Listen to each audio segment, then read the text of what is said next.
Oh my, look, the greatest bounty of them all.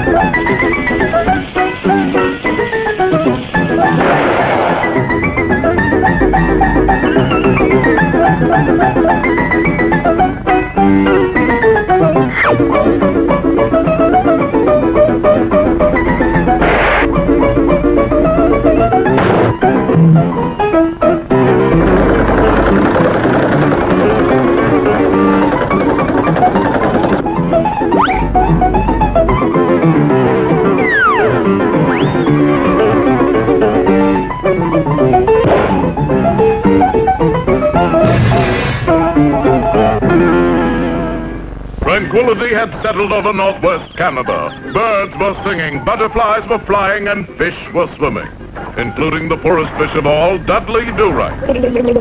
The only thing that could possibly spoil this quiescent atmosphere was Snidely Whiplash, arch-villain of the Northwest. At last, Homer, we've got rid of Dudley Do-Right.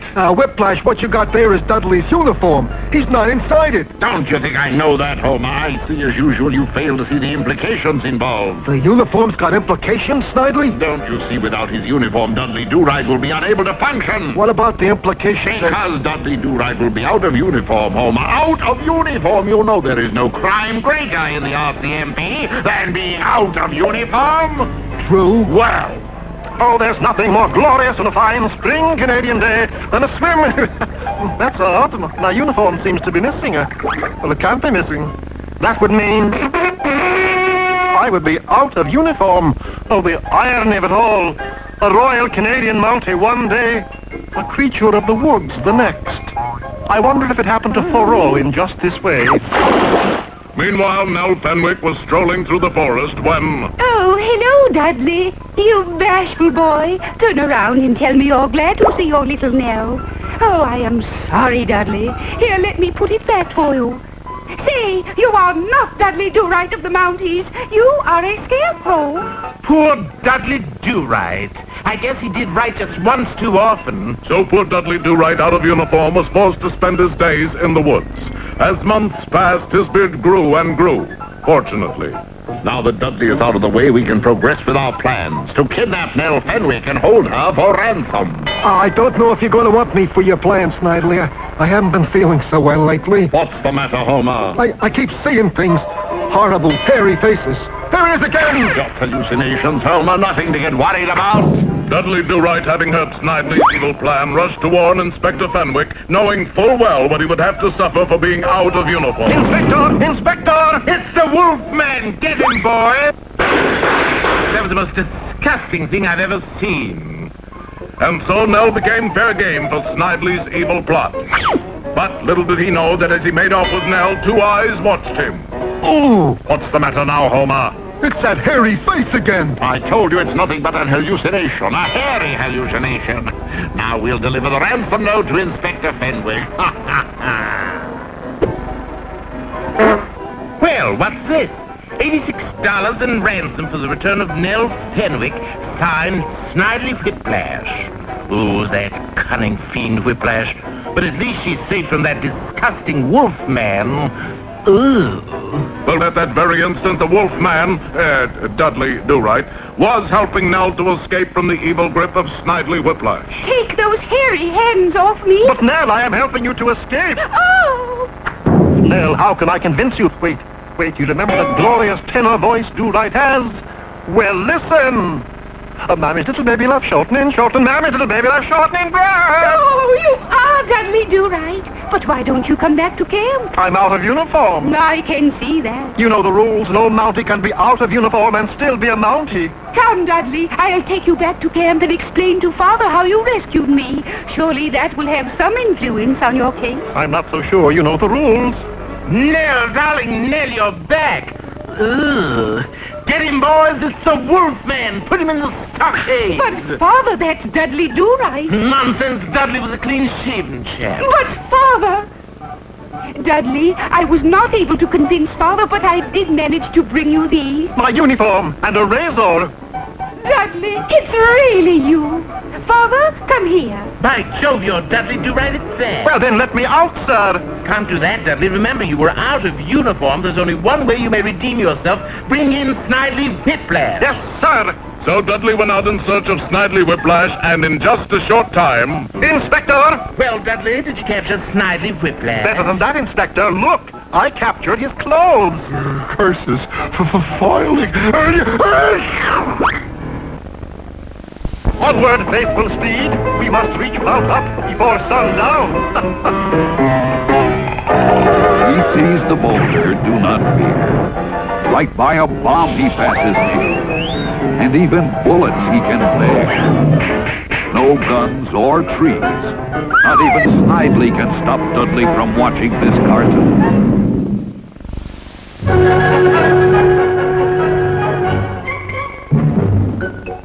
In our last episode, a ticklish tragedy had struck King Leonardo. While Odie prepared the royal perfume, he had accidentally poured in the entire bottle of Papa Cologne's powerful top secret ingredient called Smile. When the king smelled the vat of perfume, he began to laugh uncontrollably. Meanwhile, in another part of town... We get hold of this laughing perfume, see, and we got it made. Yeah, how can this smell like make us well? Simple. We get the perfume and give everybody except us a big sniff. The whole kingdom laughs itself silly while we take everything. Money, jewels, the works. In the palace at that very moment, True Blue Odie Cologne was desperately trying to think of a way to cure his king's perpetual laughter. My poor king. How weak he grows. I must go to the laboratory and try again to find an antidote to cure His Majesty's laughter. In the laboratory, True Blue Odie made certain, of course, that he did not go near the large vat containing the laughing perfume. Perhaps one part of this. And one part of this. Unfortunately, as Odie industriously applied himself to the job, he lost his footing and... Help! Help! And at this precise moment... Help! Help! This is Odie Cologne! Help! What could be more perfect? Cologne trapped in the vat. Hop up there, Rich, and slam the lid. Yeah, okay, Big, I dig. Careful now. Look out. Look out!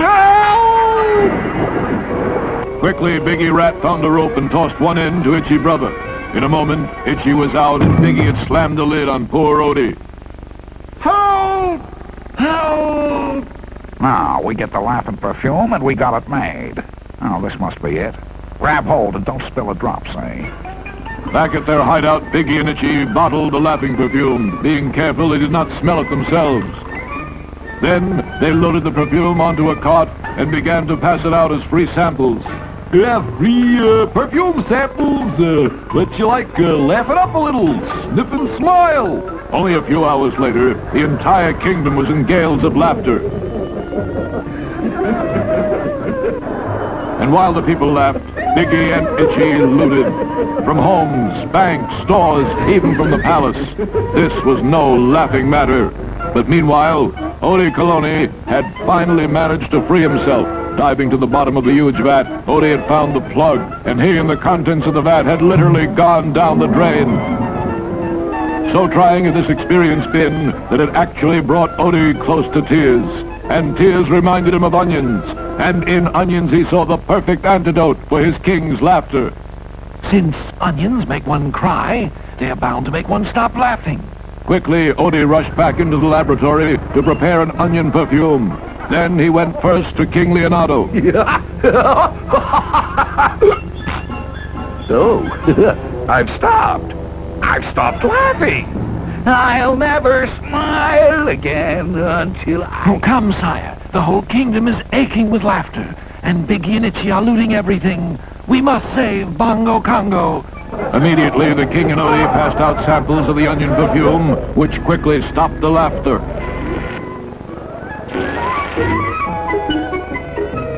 Hey, Gods, why aren't you laughing? What's the idea? Laugh! Laugh, clowns, laugh! Yeah, like you laugh while we loot. Yeah, run for it, Big. Something's gone wrong. And as just punishment, Biggie and Itchy were put in the dungeon along with the last of the laughing perfumes.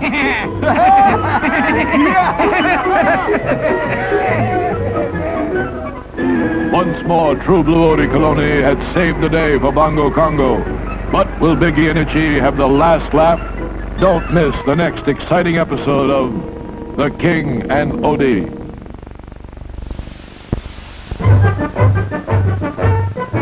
There, the Hudson River. Did I tell you about my amazing escape act?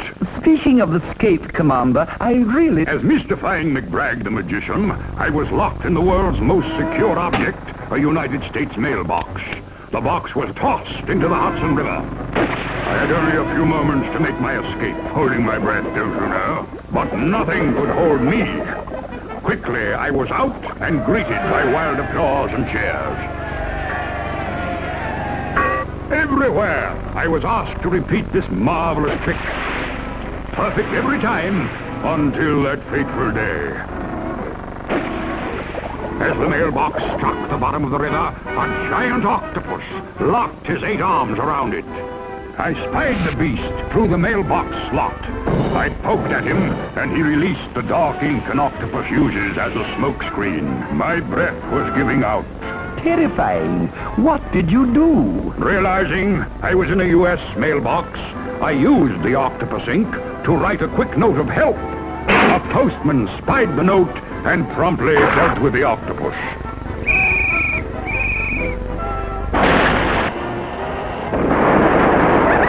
And I won my greatest triumph.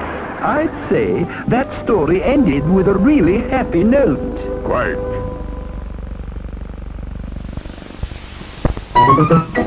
Hey, mister! I say, that was about the ugliest newsboy I've ever seen. I'll just catch a quick look before I give it to the inspector, for he'd like to see how Renfrew's making out. What? I can't believe it!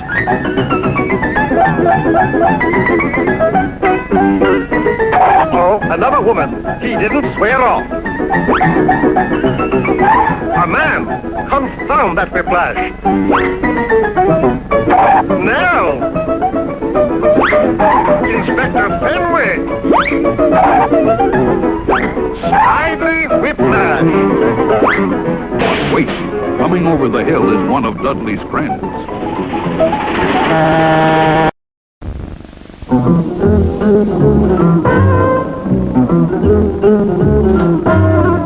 Throughout recorded history, every great man has had his own particular symbol of strength and courage. King Arthur had Excalibur, Samson had his hair, Sherlock Holmes had his hat, and the hunter had his horn. It was his most prized possession, for without it, the hunter could not hunt. I say, I am the hunter. No doubt of it, the horn was the hunter's most powerful weapon. And at this very moment, the wily, clever fox was plotting to steal the hunter's horn. Let's see now. I stole the Brooklyn Bridge, and who caught me? The hunter. I stole all the gold in Fort Knox, and who caught me? The hunter, as usual. I'll steal the hunter's horn. Why, without that crummy horn, he'll fold up like an old accordion. Pardon me, sir, but aren't you the famous detective, the hunter? My card, son. Have nose, will hunt. I am the hunter. Gee, Mr. Hunter, can I have your autograph? Glad to oblige, son. Not here. Not here? Not here either. Say, Mr. Hunter, where's your horn? Give us a toot on the tooter, Hunter. Why, sure, son. Stand back.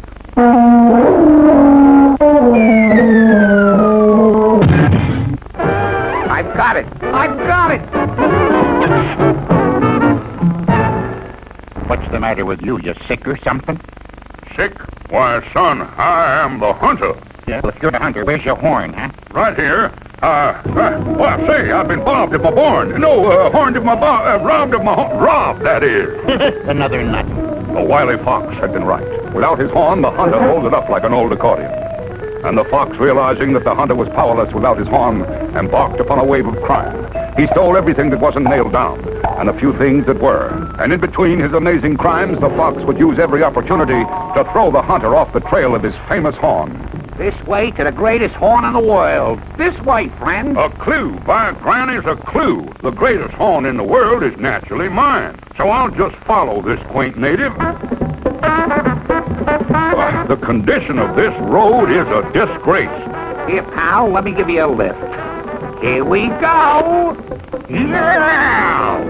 Where's the horn? You're hanging from it, chum. It's the Matterhorn.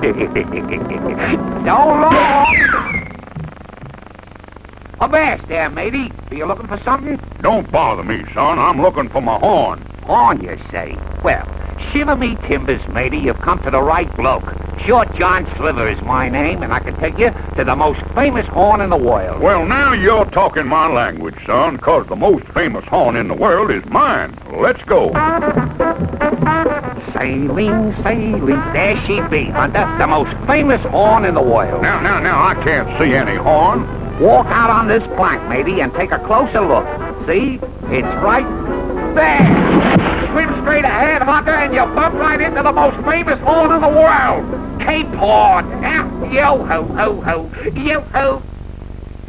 Understand you're looking for a horn, friend. Well, as one hunter to another, I know where there's a great horn that might be just what you're looking for. Well, son, I'm a beaten man. I can't do my job without my horn. I'll look anywhere. Lead on, son, lead on.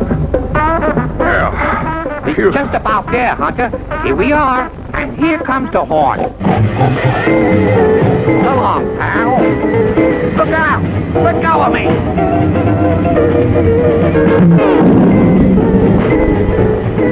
Ah, glory be, Hunter. You've done it again. The fox and all the stolen goods. Yeah, and my horn, son. I ask for no greater reward. Who that man, Buana? That's me, boy. What's the hunter?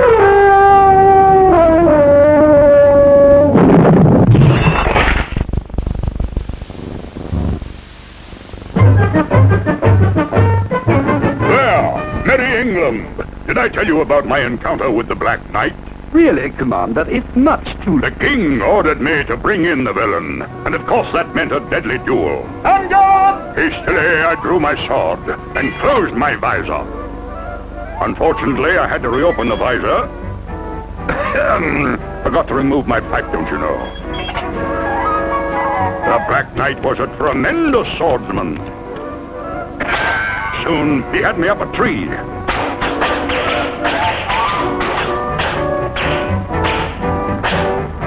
He swung a telling blow for my head, but I managed to block it. Half of my sword fell away, but bravely I fought on.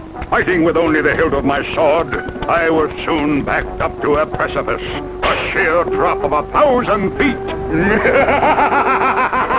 The Black raised his deadly sword. It thundered down and sheared the mighty McBragg in two. Sheared the... Oh, no. Oh, no, indeed. Just as the villain lifted his sword, I escaped through a back hatch in my special armor. And when he split the armor, I was already behind him. And that's how I captured the Black Knight. I say, Commander, that was a night to remember. Quite.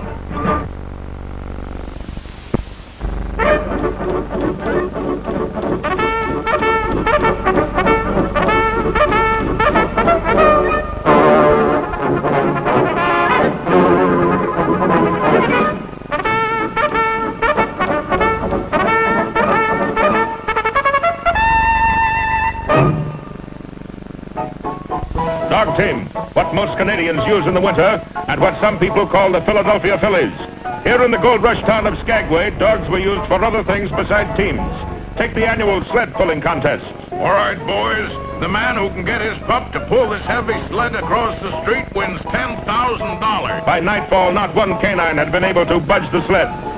That's when a tall, dark mustache appeared, with a man behind it. Yes, Snidely Whiplash, Canada's Black Penny, had turned up again. You in the contest, mister? No, but my dog is. Actually, it was a bull elephant, but Whiplash had taught it to scratch its ear, so no one knew the difference. All right, Spot, pull the sled. Unlike the others who yelled mush, Whiplash yelled Sabu! And the contest was no contest. Snidely had the $10,000, and what's more, he and Spot returned to Skagway every year and continued their winning ways. Here's the 10,000, Mr. Whiplash. Hands up, the Spot hasn't pulled yet. Spot doesn't have to. No one's challenging. Of course, you can get away with something like that just so long, and then the mounted police are bound to hear about it. Did you hear about it, Do-Right? Yes, Inspector, I heard about it. That's as far as it got until the following year. Citizens of Skagway, your climate is superb, your hospitality boundless. But as far as this sled pulling contest is concerned, Spot and I are fed up. How can you say that, Mr. Whiplash? In 6 different languages, but it all means the same. We are bored. We need some competition. And that's why an appeal was made to the Mounties. Send Do-Right in here. Do-Right is confined to barracks, sir. By whose orders? Do-Right's. Oh. Do-Right, come out of there. Take your dog up to Skagway and pull a sled across the street. No to all three, sir. What do you mean no to all three? My dog won't go up to Skagway, pull a sled across the street, or let me out of the barracks. Will you, dog? Dudley's faithful dog, in reality a thoroughbred wolf, had turned on his master. He has a nasty disposition. Why don't you try muzzling him? I did, but he ate the muzzle. Then send him to a dog trainer. Same as the muzzle, sir. Roll over. Faithful dog obeyed his normal instinct. You certainly know how to handle animals, sir. There's only one way to handle a brute like that. Corporal Muggadugger, place Do-Right's dog under arrest. By 4 that afternoon, every man in the post had been driven into the barracks. Men, we have an odd situation on our hands. How's the foot, Muggadugger? The foot's okay, but I won't be going out for polo this year. Quick, Inspector. Nell is entering the post. Daddy, wherefore art thou, Daddy? Oh, she must have gone for a Shakespeare lesson again. Nell, darling. Where are you, Daddy? Nell, my dearest, beware of the dog, else he will tear you to ribbons. Too late. Faithful dog had spotted her. Ah, but Nell always carried a popcorn bag. She had the wolf eating out of her hands in no time. Well, Inspector, I guess we can follow those orders now. What orders were those? Don't you remember? No, do you? No. Why not take a vacation? A keen idea, sir. Faithful Dog and I shall journey up to Skagway and enter the sled-pulling race. Skagway? Dudley and his loyal companion made it to the bustling little gold rush town on the final day of competition. Mr. Whiplash and his dog Rover. Spot. I'm sorry.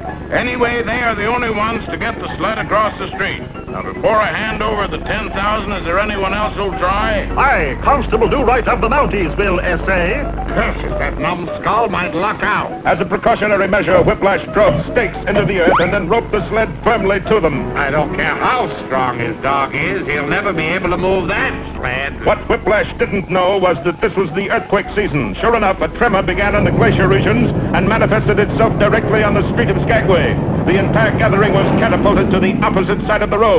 But Dudley, Faithful Dog, and the sled got there first. A new world's record. Here's the money, Constable.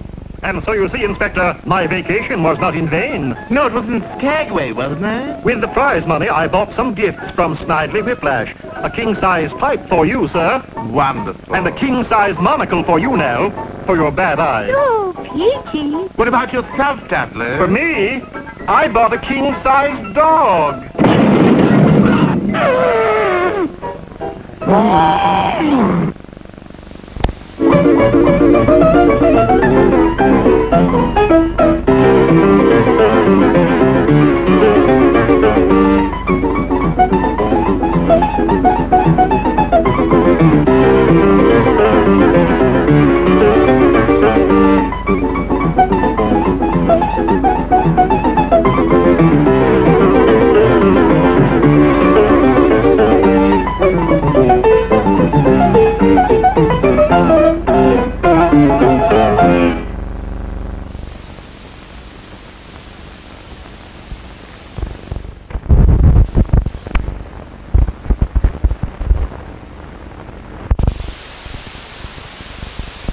Night.